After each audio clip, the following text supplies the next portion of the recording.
But don't forget, you can watch us too. We are on your computer, your mobile device. Just head on over to SuperTalk TV.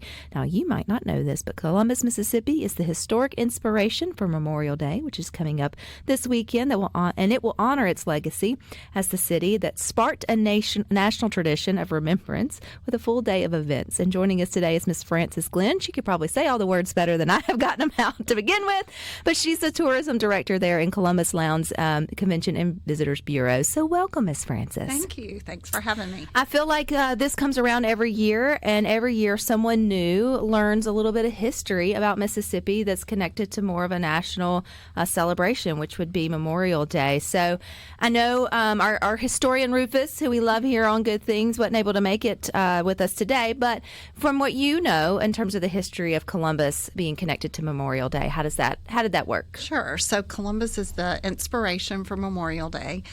Four ladies were decorating tombs, and they saw the Union soldiers also buried at Friendship Cemetery and started putting flowers on their graves as well.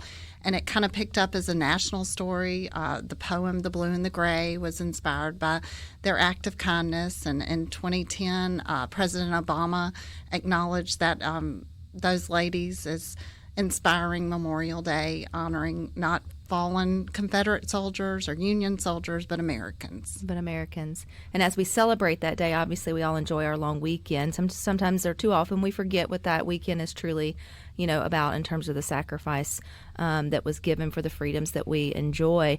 And so that's a huge legacy for the city. So I know you guys take this weekend pretty seriously every year with some celebration and some honoring.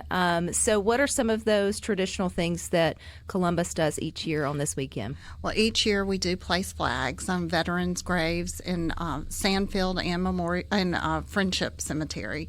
So Friday morning at 9, we'll place the flags in Sandfield Cemetery, and then Saturday morning at 9, we'll do flags at Friendship Cemetery, and we're going to have Boy Scout troops. We've partnered with the local VFW, the American Legion, and then we will have a service at 10, and we'll have, the pledge and the national anthem and some of the history and just traditions of Memorial Day. I think one of the beautiful things with the traditions, especially about the laying of the flags or getting like the Boy Scouts or your JROTCs and some of the schools come out and do things. It's about teaching the kids, right? It's about making sure that we never forget and sort of those stories continue to get passed on for those next generations to recognize, that freedom isn't always free. Absolutely. In that way. Y'all are going to have some fun things too, I think, coming up this weekend to sort of celebrate. So shifting gears a little happier, how are y'all going to embrace this weekend? Yeah, so we have a new event. It's called Traditions, which of course is the tradition of Memorial Day in Columbus.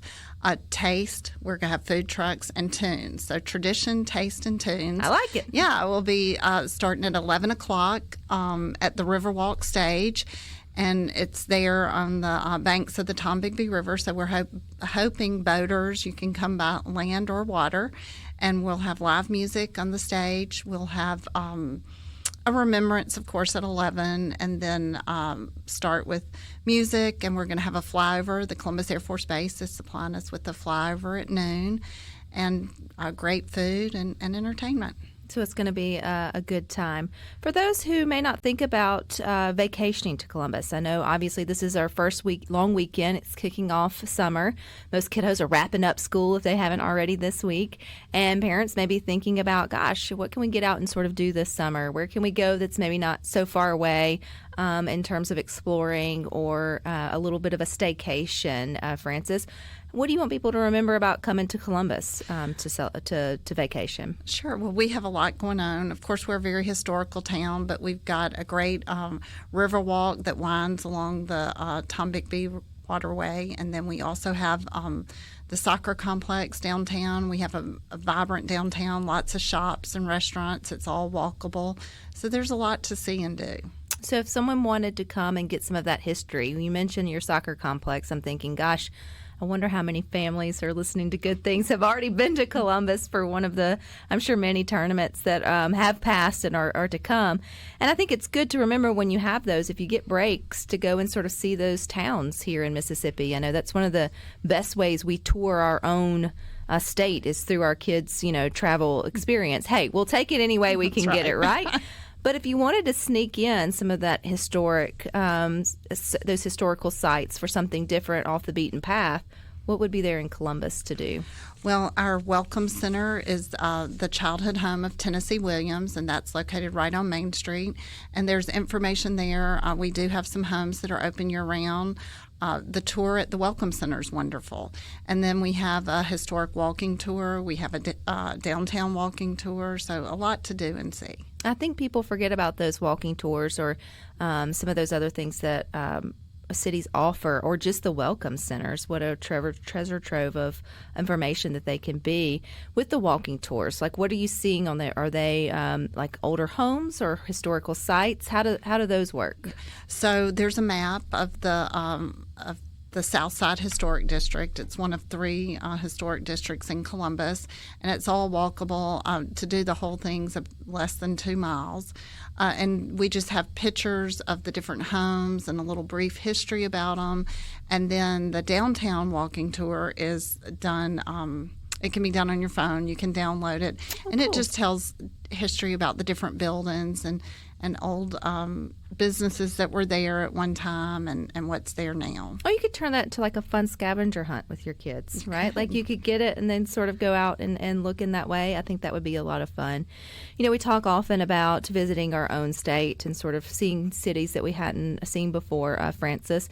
But from your perspective as the tourism director, how important is that we visit other places or even visit our own towns, right? I mean, I bet there's people in Columbus listening to Good Things that haven't done their own walking tours, like we take for granted what's right under our nose. But how important is it that we get to know or support our surrounding communities? Well, I mean, we just live in a beautiful state, and there's so many unique things about each area of our state, and even towns, just that you ride through, or maybe people will say, oh, I've never stopped in Columbus. So there's a lot to, learn as you're going around the state.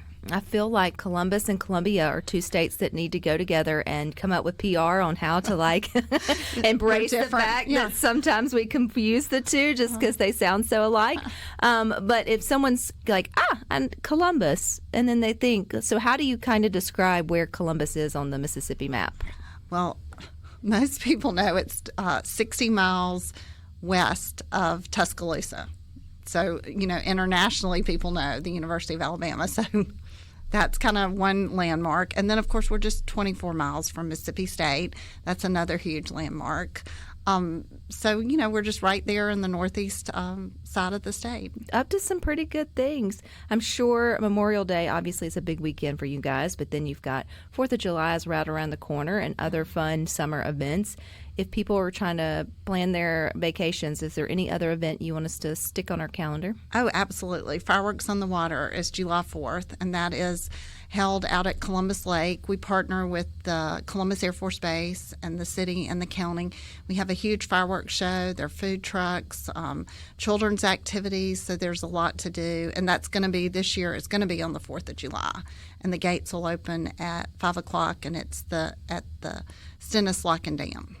What day is 4th of July? Friday. It's a Friday. I knew she would know. It's a Friday. It's a Friday. Is this considered a busy season for tourism there in Columbus, or is it always a busy season for you guys, Francis? We have year-round events. It's always spring is always busy, and then we just hit the ground running with the summer events. So on our C Spire text line, Francis, someone asked us, does Columbus still do the carriage rides?